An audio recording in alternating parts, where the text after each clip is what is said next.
This is problem 7-78. It's on page 363. The beam consists of two segments pin connected at B. Draw the shear and moment diagrams for the beam.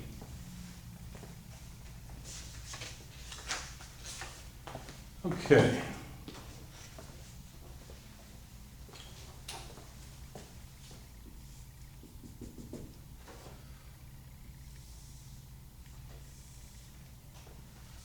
There's a pin at point B. And this is not to scale, but there's 8 feet from A over to a point where a 700-pound load is applied. And then there are 4 feet further to get to the pin at B before the roller out at C. There is a distributed load along the segment that is from B to C of 150 pounds per foot. And there's also an 800 foot-pound load, a moment load at the end of the beam. Oh, and by the way, the end of the beam is 6 feet more. So the first thing I'm going to do is break this beam up into segments. So segment 1 here. Let me move over segment 2 just a bit. So this is point C, B, and A. And then complete the free body diagram. Reaction at A, moment from the wall at A, force F from BC onto AB and AB onto BC, a point load on AB, and of course the distributed load on BC. And let's not forget the reaction at C. Oh, and the moment. There we go. So now if I look at segment 2 and consider the sum of moments about point C, taking counterclockwise as positive, so I'm going to sum moments about here.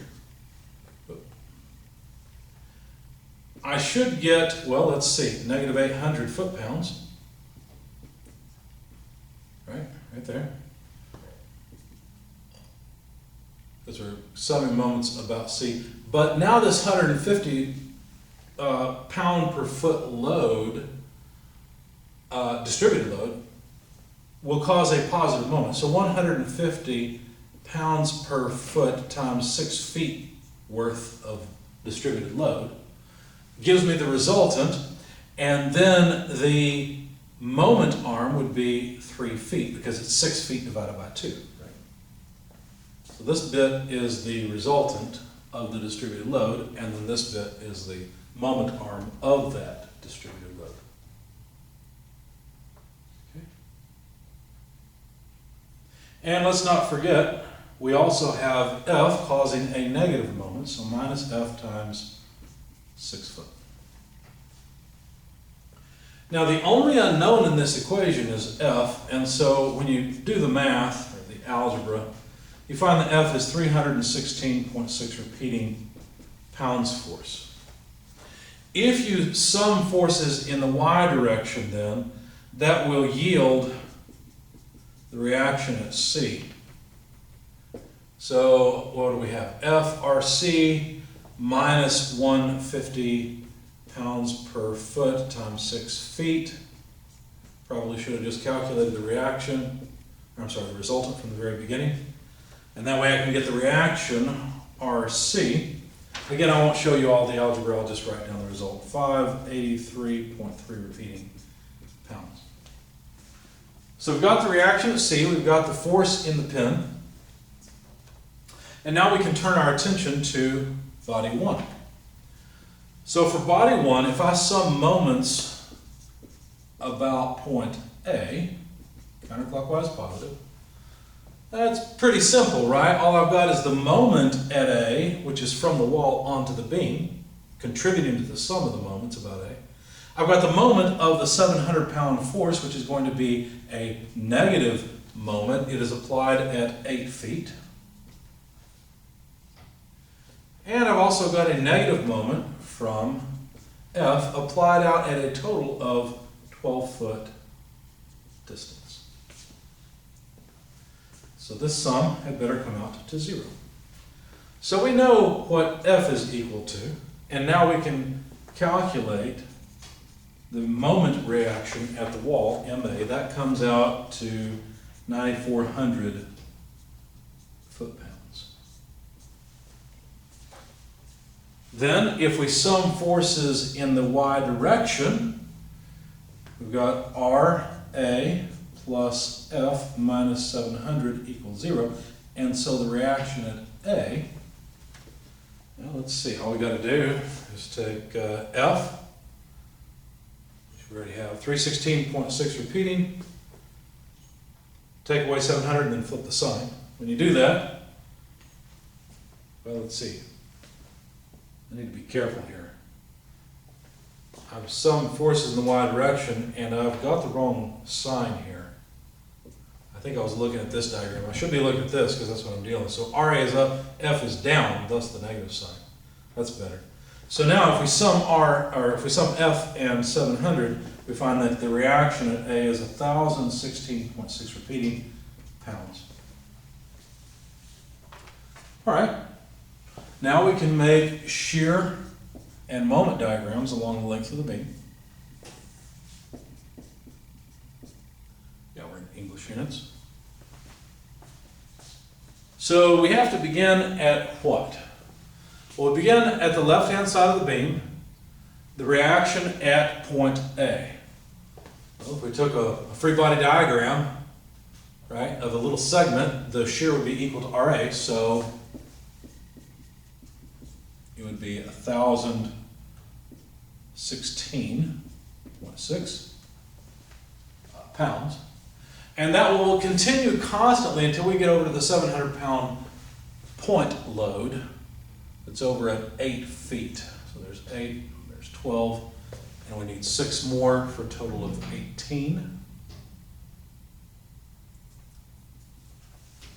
For our x coordinate position. So the 700-pound load is applied at 8 foot and reduces the necessary shear by 700 pounds such that it goes down to 316.6 repeating pounds. Okay. Understand if we cut this, we'd have a shear in the positive direction pointing downward. So on the right-hand cut face, down is positive. Okay? By convention for the sake of this diagram.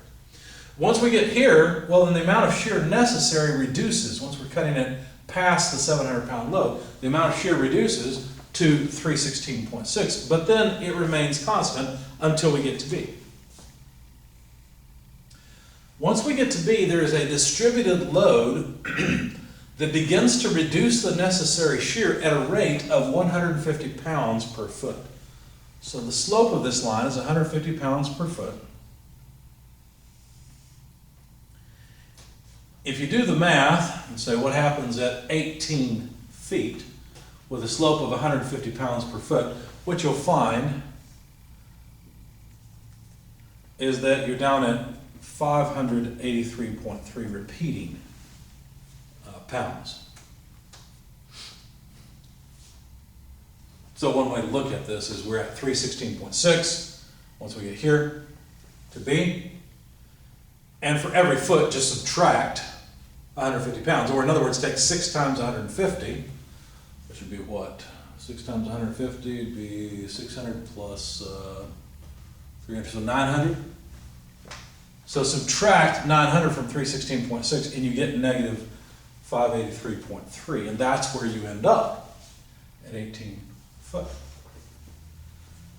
Now the reaction at point C is 583.3, so that brings us back up to 0 and completes our shear diagram. What about the moment diagram? Let me move this out of our way a bit. I don't know if we need no, we don't need the force anymore. F, we don't need that. But what about the moment? Well, remember that the moment is simply the integral of shear. Now here's the thing, when you have a cantilevered beam like this, the moment begins at something other than 0. It begins at the moment we calculated from our free body diagrams. It begins at 9,400 foot-pounds. Now you might be tempted to go up top and put 9,400 foot-pounds. The problem with that is you got to think about the beam properly. So let me draw this segment again. We've got our reaction here, RA. We've got our moment at A like this. What direction would I have to put a moment? Now understand, this is the positive direction because it's a right-hand cut face. Would I need to apply a moment like this to keep the beam in equilibrium? No, the shear and RA are providing a moment clockwise, but it's small, right? Because we're not cutting this very far over. In fact, we're thinking of taking this cut back closer and closer to the wall so that we can represent what happens at x equals 0. So there's no moment from the shear and RA. They're next to each other. They're on top of each other. If I apply a moment this way, then the moment that's already being applied, those two together will cause rotation. That's not what's happening. So therefore, the moment in the beam at x equals 0 would have to be a negative moment. Now, its magnitude would have to be the same as MA, but this is a different moment than this is. This MA is a reaction from the wall onto the beam, whereas this moment M is a moment within the beam and is at negative 9,400 foot-pounds.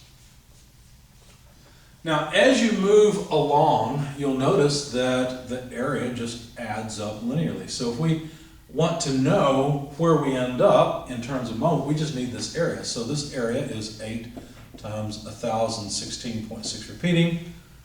This is positive area, so it increases the moment. So if you do the math, 8 times that is about 8,000, it's a little more.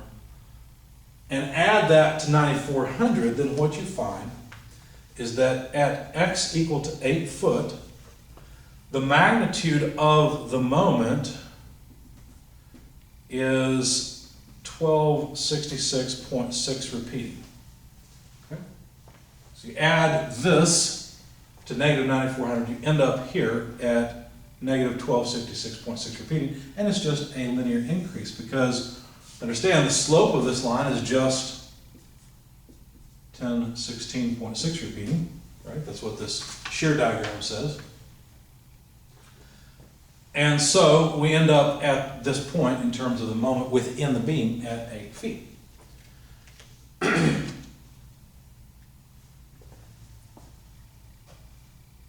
Now, what about the moment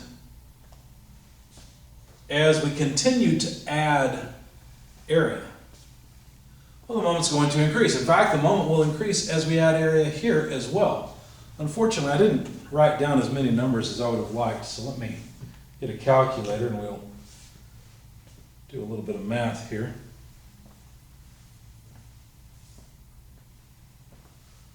So at 12 feet, where exactly would we end up? Well, we basically need the area of this little rectangle. And so that area is, well, let's see, 12 minus 8 is 4 times 316.6 repeating. That's how much area we need to add, or how much moment is added. So 4 times 316 point and a bunch of sixes. Well, it turns out it's exactly 1266.6 repeating. So we end up at 0 moment when we hit 12 feet. That's just the way they set up the problem to make our lives easy. But then notice what happens. Area is added non-linearly. In other words, a little bit of area here is a lot more than the same amount of area over there, right? So we're actually adding more moment. We're adding moment more quickly here than we are here. So what that means is we'll have to end up having something like a parabola. By the way, since the shear is 0 here, that means that's the maximum moment. So we'll have a parabola from 12 feet over to wherever this crossing occurs, and that parabola then continues because notice now we're adding more and more negative area, so the moment decreases very, very slowly at first, but then begins to decrease more rapidly.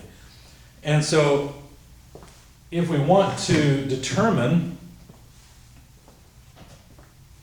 Well, there's a couple things we'd like to know. For example, what's the magnitude of the moment at this peak? Well, for that, I just need the area of this little triangle here, right? Let me fill it all in so you can see it. Well, that triangle should be easy to figure out. All we need to do is take, what? The distance. So we need to know where that crosses 0. And I already calculated that. How would you calculate where that crosses? Well, you know you've got a shear of 316.6 and the line goes down at a slope of 150 pounds per foot. So all you have to do is take the load you got, 316.6 repeating, divide by, and understand these are pounds for us, divide by 150 pounds per foot, and look what happens to the units. You get feet out of this. So when you do this, what you find is something a little more than 2. In fact, it's 2.111, well, 2.1 repeating. And so 2.1 plus 12 means that this crossing, or this maximum, has occurred at 14.1 repeating feet. Let's just put an axis on there. That's where the maximum occurs. Well, that's fine. What is the magnitude of that maximum? Well, for that, we just need the area. So that would be what? 14.1 repeating minus 12. Of course, I'm trying to get this length, which is simply 2.1 repeating feet, times the height, 316.6 repeating, divided by 2. Because all I'm trying to do is get the area of a triangle. So I calculate the area of the rectangle with, base times height, divide by 2.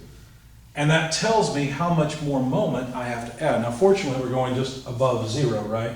So whatever number I get here is exactly where this peak's at. So 2.1 repeating, let's see, gotta clear all this. 2.1 repeating times 316.6 repeating divided by 2 is 334. So this is 334, let's get rid of this free body diagram, we don't need it. 334.2593 or so. Rounded it off, that's close enough. So that's where that's the magnitude of the maximum positive moment. There's a lot of negative moment within the beam. So certainly not the maximum moment itself, but it's the maximum positive moment. And then to figure out how far from here the moment goes down, we need the area of this triangle. So of course that's pretty easy. All we have to do is realize that the beam ends at what, 18 feet? So we need the base, 18 less 14.1 repeating, that's the base width, multiplied by the height, 583.3 repeating, because see, there's our height, and divide by 2. So that's how much we have to go down from 334.25, so on and so forth. All right, so 18 less 18 less 14.1 repeating times 583.3 repeating divided by 2. So we've got to drop down 1,134.2593. That 2593 should sound familiar. So all I'm going to do is subtract equals, so subtract 334.2593. Yeah, sure enough, we end up at negative, despite my drawing, we end up at negative 800. And those, of course, are foot-pounds.